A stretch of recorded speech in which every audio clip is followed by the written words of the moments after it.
This is Maginoni, and welcome to a very special edition of The Good, the Bad, and the Disappointing. This week, there's no good. I'm just going to throw it out there on the wall. Nothing.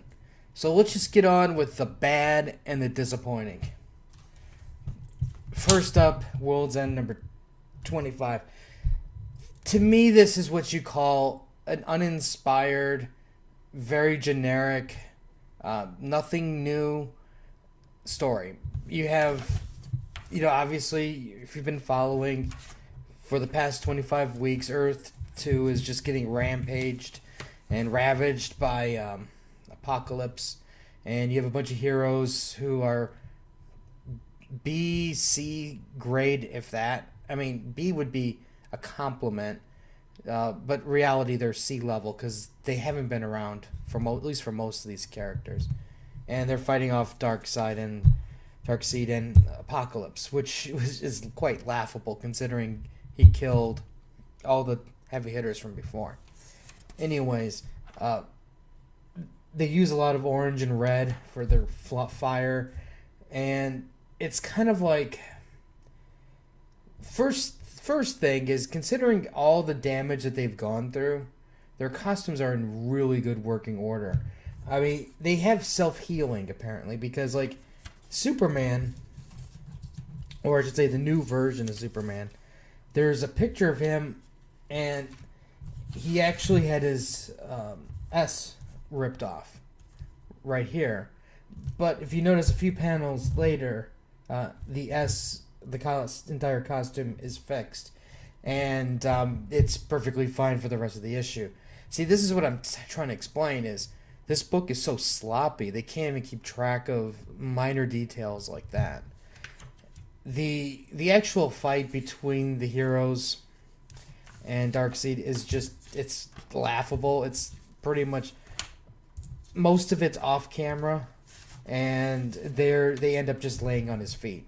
Which, granted, it's kind of what you have normally expected, but it's like, it's like basically going in to watch like a Jet Li movie, and then he's about to fight the main boss and the villain, his minions, and they pan away to go somewhere else, and then you come back and there's Jet Li and everybody's laying at his feet, and you just kind of go, oh, what the hell happened? That's what I spent $2.99 to see, and we don't get it.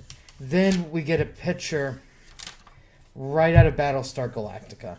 It's like the Green Lantern goes, well, I guess, the Green was telling me that I must go off into space and open up this portal and let people through. And this was, like I said, when I saw this, I just said, this is Battlestar Galactica. So now we know how this gets over to Future's End. And I'm just like, I don't know. It's like, it's very they didn't challenge themselves. They didn't. I think they were hampered maybe by the number of weeks they had and how they had to stretch things out and then end it quickly because Convergence is coming. It just seems like this whole concept is just so poorly written. It's a disgrace, is what it is.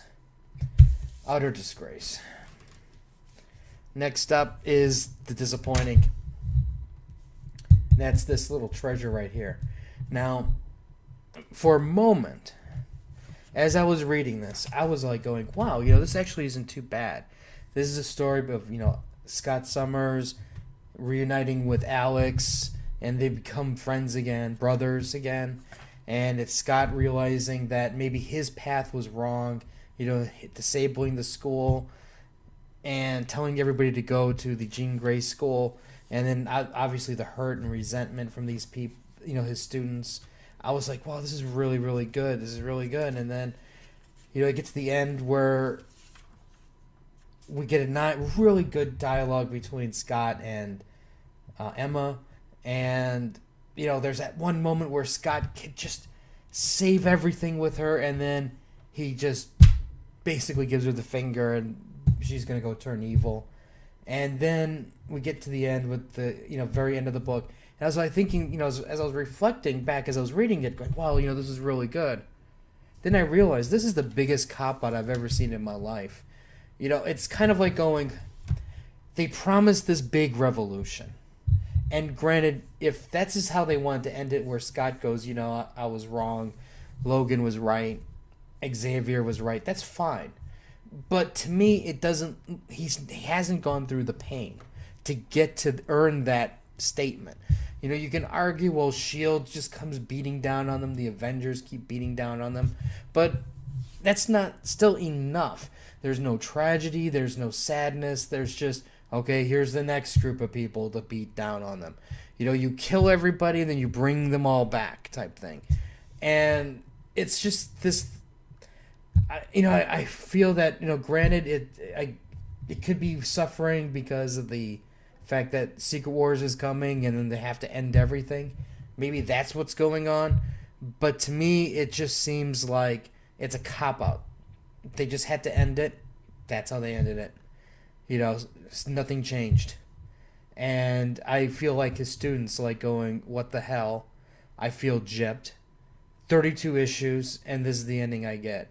A bullshit ending. Please. This is, if the fact that it wasn't, at least the good dialogue was solid, there'd be some tables flipping and some pages flying. But I'm very disappointed in this, and I'm thoroughly disgusted with this entire series now, the way this ended. Thoroughly. There is a 0% chance that I would buy the trades now to finish this out, knowing how this ends. It's a joke. But anyways, that is my good and the bad and disappointing. Let me know what you guys thought was your good, your bad, your disappointing of the week. Share. I'll have some more stuff later. So until next time.